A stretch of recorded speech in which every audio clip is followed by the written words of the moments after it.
Ini hanya Allah turunkan untuk umat Nabi Muhammad SAW. Catat ini ya. Dan saya belum pernah bagi dimanapun yang ini, yang versi lengkapnya. Kalau bisa dilakukan, bukan hanya dosa digugurkan.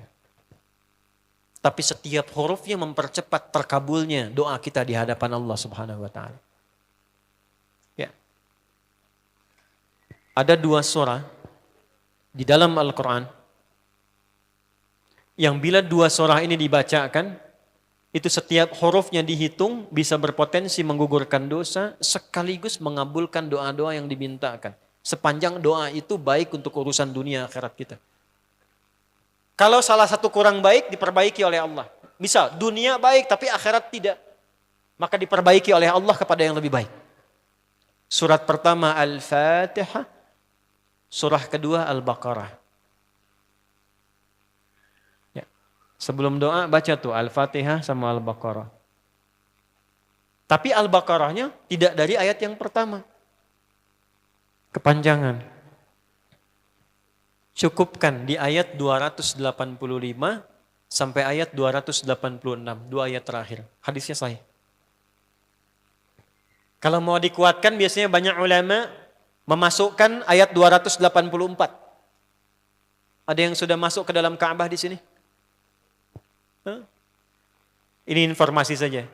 Dan 3 ayat ini, Al-Baqarah 284, 285, 286, itu ayat yang dituliskan di dinding Ka'bah. Itu yang saat berhala dikeluarkan, gambar-gambar dihapus, itu ya, syair-syair diganti dengan ayat Quran sehingga jadi kain kiswah Ka'bah di luar. Itu ada sejarahnya. Yang di dalam pun dihiasi dengan hiasan ayat Al-Quran. Di antara yang dituliskan itu Al-Baqarah ayat 284, 285, 286. Intinya di 285 dan 286-nya. Tadi rakaat pertama yang saya bacakan dalam salat Isya. Hadisnya sahih. Itu spesial malaikat Jibril turun kepada Nabi Muhammad SAW mengabarkan kabar gembira siapa yang membiasakan membaca Al-Fatihah. Ya, kemudian 2 ayat terakhir di Al-Baqarah dari amanar rasulu sampai fangsurna 'alal qaumil kafirin, tidaklah dia membacakan itu kecuali setiap hurufnya dijaminkan mengabulkan doa-doa yang dia mohonkan sepanjang benar doanya dan tidak diselimuti maksiat. Ini maaf ya. Ini saya minta maaf dulu nih. Kalaupun Anda benar doanya khusyuk sampai nangis, tapi ada selimut maksiat dalam permohonan doa itu pengabulannya mental lagi. Hadisnya sahih. Thumma dzakara rajula yutilu as-safara ash'atha aghbara yamuddu yadayhi ila as-sama' fayaqulu ya rabb فقال رسول الله صلى الله عليه وسلم أن يستجاب لذلك فمطعمه حرام مشربه حرام ملبسه حرام وغذي بحرام فأن يستجاب لذلك رواه مسلم. Nabi mengisahkan seorang lelaki menempuh perjalanan jauh. Awas, menempuh perjalanan panjang untuk ketaatan itu mempercepat doa dikabulkan 2 kali lipat dibanding orang biasa. Makanya kalau ada orang mau ke Mekah umrah, mau haji, titip doa. Ada yang mau beasiswa ke Madinah, ke Mekah, ke Al-Azhar, ke Mesir, titip doa. Saya biasanya kalau mau berangkat umrah, Ustaz titip doa, ayo tulis banyak tuh. Enggak saya baca. Saya simpen aja, ntar dekat Ka'bah, ya Allah engkau maha mengetahui. Ya. Mohon kabulkan semua doa-doa ya dari teman-teman jamaah yang dititipkan dalam kertas yang telah mereka tuliskan itu. Simple Pak, daripada capek kita bacakan satu-satu. Dan alhamdulillah biasanya ya insya Allah terkabul. Insya Allah. Itu perjalanan jauh. Nah orang ini menempuh perjalanan untuk sekedar berdoa. Safar. Ya, safar yang baik. Kemudian yang kedua, yamuddu yadaihi ilas sama, dia mengangkat tangannya ke langit. Ini saya tidak bermaksud mengajarkan ya, cuma menunjukkan prakteknya begini nih. Ada yang bisa bantu saya enggak satu orang maju? Cepat. Yang depan aja, depan. Jazakallah khair. Mohon pegangkan mic sebentar. Terima kasih ya. Lihat sini. Gini. Nah, jazakallah.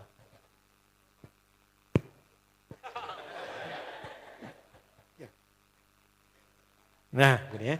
Ini tangan, lihat telapak 2 ya. Berdoa itu sesuai porsinya, dan ikuti caranya Nabi. Kalau doanya formal dalam sholat dan diikat dengan gerakan, jangan kreatif. Ikuti seperti Nabi yang contohkan. Misal dalam sholat, shollu kama ra'aitumuni usolli. Sholatlah seperti kalian melihat aku sholat. Nanti ada 3 posisi atau sampai 4 posisi dalam sholat yang mempercepat terkabulnya doa. Posisi puncaknya sujud. Hadisnya sahih. Inna ma aqrabal abdi min rabbihi wa huwa sajidun fa akthirud doa. Keadaan terdekat antara hamba dengan Rabbnya adalah saat sujud. Maka perbanyak doa saat sujud. Tangannya posisi sujud begini, menempel. Jadi nggak usah begini. Oke, begini. Nah ini di luar sholat. Di luar sholat kalau berdoa tangan begini. Lihat baik-baik ya. Ini kitabnya agak banyak, bahasanya panjang. Saya berikan yang simpelnya saja ya. Baik. Ini kan teman-teman telapak yang kanan, yang kiri ya. Padukan begini. Ya. Lalu setiap Anda kan pasti punya garis yang kanan dengan garis yang kiri. Ada kan? Itu membentuk keseimbangan. Oh, ini bukan ilmu otak-atik ya. Ini ada sanadnya nih. Pertemukan 2 garis itu sehingga seimbang tangan ini. Tuh. Ini masalah sederhana tapi poinnya penting sekali. Sudah? Cara yang pertama begini. Ini di luar salat dan bukan dalam posisi saat istisqa, saat minta hujan. Begini. Sudah? Pertemukan. Lalu letakkan sejajar dengan dada di sini. Ya. Jadi kalau dada itu, ini posisinya, ini nahar di sini. Ini ada rongga dari bagian atas dengan perut, ada rongga kosong. Nah ini yang disebut dengan sodrun di sini. Ya, kalau kita meletakkan telapak tangan saat sholat begini, letaknya di sini. Yang ini perut, yang ini nahar. Doa itu di sini. Jelas? Semakin kita memohon dengan lebih sangat, naikkan sedikit begini. Sudah? Kalau istisqa minta hujan agak lebih tinggi ke atas. Nah ini cara mengangkat yang standar di sini untuk memohon. Jelas? Oke, jazakallah khair. Nah ini orang ini dia mengangkat tangannya. Jadi melakukan perjalanan jauh, mengangkat tangannya, ya muddu yadaihi ilas sama. Orang yang berdoa dengan mengangkat tangan itu dijawab doanya oleh Allah lewat keterangan Nabi SAW itu bisa al-kamakala 2 kali lebih cepat dibandingkan dengan orang yang tidak mengangkat tangan saat berdoa. Jadi Anda cuma sekedar doa dengan mengangkat begini, itu lebih cepat potensi dijawabnya dengan mengangkat doa. Ada seorang bertanya pada Nabi SAW hadis sahih, ya Rasulullah, bagaimana pendapatmu dengan seseorang yang meminta kepada Allah dengan mengangkat tangan al-kamakala? Lalu Nabi mengonfirmasi bertanya balik, bagaimana kalau ada seseorang memohon kepada Anda dengan mengangkat tangannya? Pak, tolong Pak, tolong Pak, tolong. Gitu kan? Di depan rumah Anda, 1 jam begitu Pak, tolong Pak. Kira-kira Anda beri atau tidak? Beri. Minimal kalau Anda nggak punya kemampuan, Anda referensikan atau beri sesuai kemampuan Anda kan? Angkat tangannya. Dia jawab, saya malu kalau nggak ngasih. Apa kata Nabi? Innallaha hayyun karimun. Allah itu lebih punya sifat peka untuk merasakan malu pada hambanya kalau dia tidak memberi ketika hambanya mengangkat kedua tangannya. Nah nanti ada beda-beda posisi saat khatib Jumat misalnya 1 begini untuk khatib. Makmum mengangkat 2 tangan. Yang ketiga dia mengatakan ya Rabb, ya Rabb. Asma'ul Husna. Doa yang dibuka dengan Al-Asma'ul Husna itu dijawab 2 kali lebih cepat dibandingkan dengan doa yang langsung dimohonkan kepada Allah.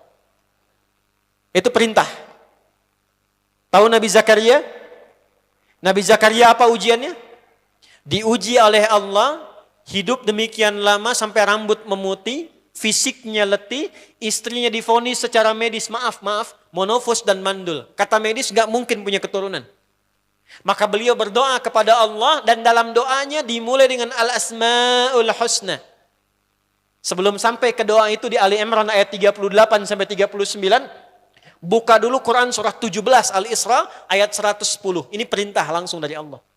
Qulidullah awidur rahman ayyamma tad'u falahul asma'ul husna. Quran surah ke-7 ayat 180. Walillahil asma'ul husna fad'uhu biha. Fad'u biha. Qul Allah, kalau engkau punya masalah hambaku, dan tidak ada di dunia ini yang tidak punya masalah. Quran surah kedua ayat 155. Wala nabluwannakum bisyai. Setiap yang hidup itu, aku pasti akan uji dengan masalah. Itu kata Allah. Jangan disimpan sampai di situ, teruskan. Bukan untuk membebani hambaku dengan masalah, tapi untuk menaikkan kualitas hidupnya sehingga menjadi lebih baik.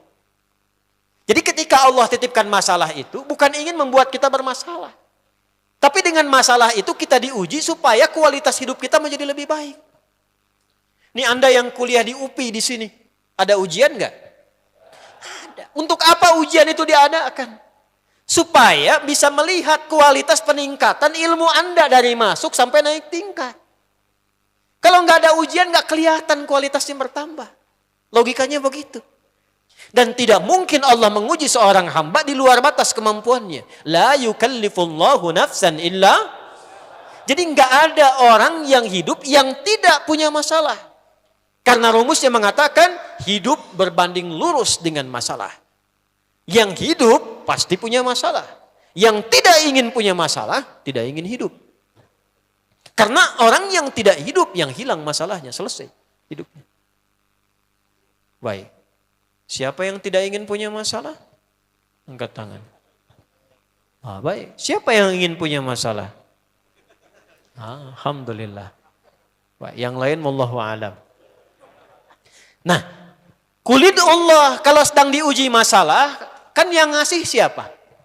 Yang nitipkan siapa? Yang punya solusinya siapa? Kalau Anda tahu yang punya solusinya Allah, kenapa curhatnya bukan kepada Allah? Kan sudah dicontohkan di Quran, kalau punya masalah curhatin ke Allah.